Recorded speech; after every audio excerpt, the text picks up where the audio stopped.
We're looking at section 7.6, which is about parabolas, okay? And the term there, parabola, not a parabola, okay? Parabola. And a parabola is another shape for a graph. So far, we've been doing linear graphs. All of our graphs, when you plot the points, they all made a straight line, which is why we had linear equations, okay? Because when you graph it, it makes a straight line. Well, there are some non-linear equations, and a parabola is an example of a type of non-linear equation, or resulting from a non-linear equation. All right, they have a very definite shape. When we see a parabola, it has a U shape.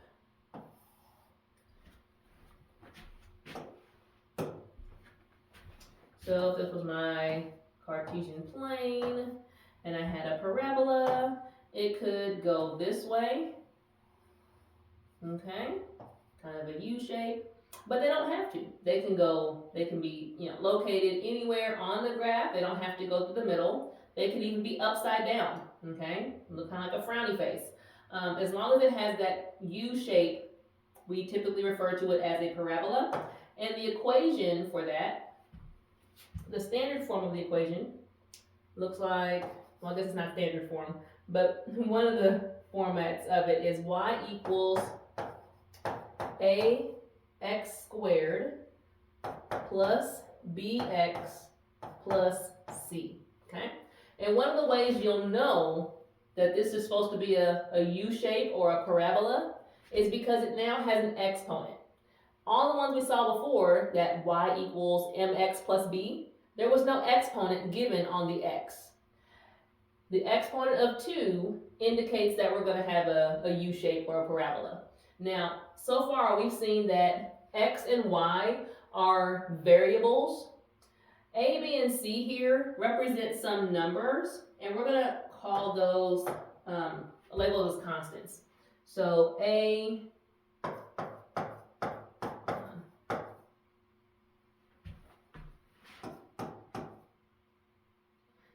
B, and C are all constants. There we go. All right.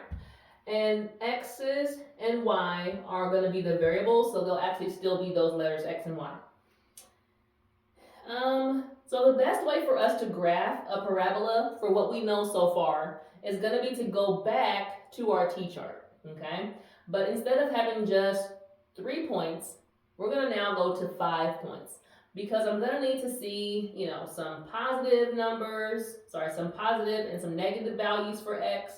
I might even need some positive and negative values for y to help me identify and fully graph the full shape of the parabola. So let's look at the first example. And I'm going to pull up plane here. And this is example 7.6 on page 329.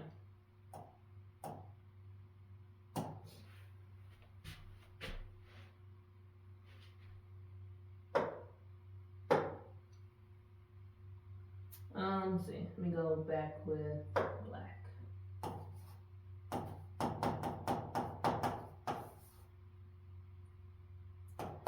So it's got y equals x squared minus 6x plus 10.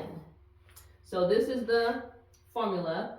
I already know, before I even work with it, that it's going to have a parabola shape, because I see the second power on the x. And they're starting us off, they're starting us off with some values in our t-chart. We're given 1, 2, 3, 4, 5. And our job would then be to calculate the values for y. So we're going to plug in each x value in to get the other half of the ordered pair. So I've got y equals 1 squared minus 6 times 1 plus 10. And again, if you're allowed to use calculator, at this point you could type all that into your calculator and have your solution. Here we've got 1 minus 6 plus 10. It's going to give us negative 5 plus 10, which will equal 5. So our first ordered pair is 1, 5.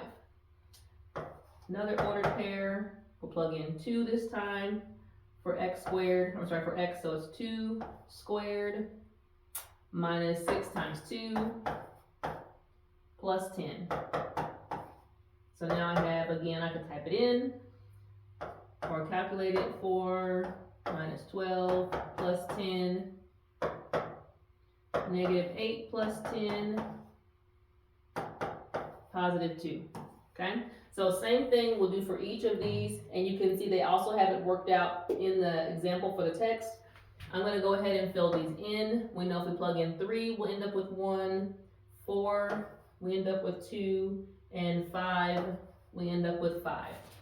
We're going to take each ordered pair and plot them on the plane. I'm going to go with green. So 1, 5, when x is 1, y is 5, 2, 3, 4, 5. When x is 2, y is 2, 1, 2, 1, 2. When x is 3, y is 1. Oops. When x is 4, y is 2.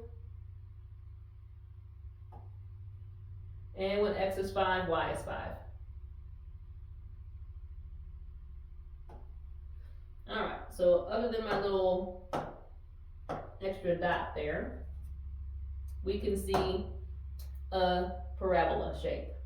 So we'll sketch it, going through each point, something like that, with arrows on each end. Alright, so we've just graphed the parabola. And this is the process. They will, at this point, give us the equation. They'll give us some points on the t-chart. We're going to plug those values in, find the other half of the ordered pair, plot them on the graph, and then sketch the parabola. All right, and we'll do some more of these in class.